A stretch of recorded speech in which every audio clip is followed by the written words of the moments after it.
Auscultées, scannées, les entrailles du pont de l'île de Ré font l'objet de toutes les attentions. On le sait, l'un des 72 câbles qui retient l'ouvrage a cédé en septembre. Il sera remplacé en janvier, mais pour ce faire, il faut préparer le terrain.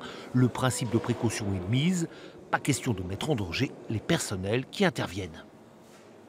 Une des mesures de sécurité qui a été mise en place, c'est ces sangles que vous voyez, qui lient les câbles entre eux, de manière à ce que s'il y a un câble rond, ils ne viennent pas balayer tout le pont, parce qu'un câble qui est rond, c'est 400 tonnes qui se libèrent d'un coup, et qui viennent heurter les personnels présents. Ils sont reliés entre eux de manière à ce que le déplacement soit limité au maximum. Et les sangles, il y en a plus de 3000. En plus, toute une série de mesures sont effectuées pour vérifier l'état des câbles. Et des oreilles espionnes veillent au grain. Il y a des mesures acoustiques. Une fois qu'on a fait l'état des lieux de ces ancrages grâce au scan, on va poser des capteurs acoustiques qui nous diront s'il y a une évolution.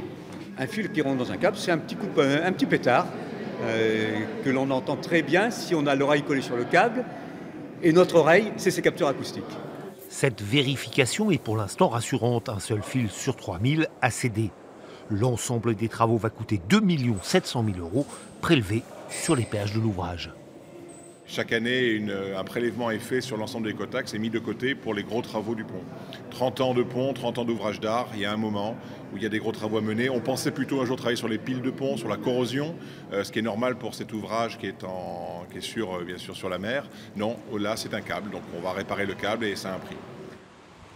Les travaux seront achevés au plus tard courant février, alors on pourra passer à nouveau le pont sans limitation.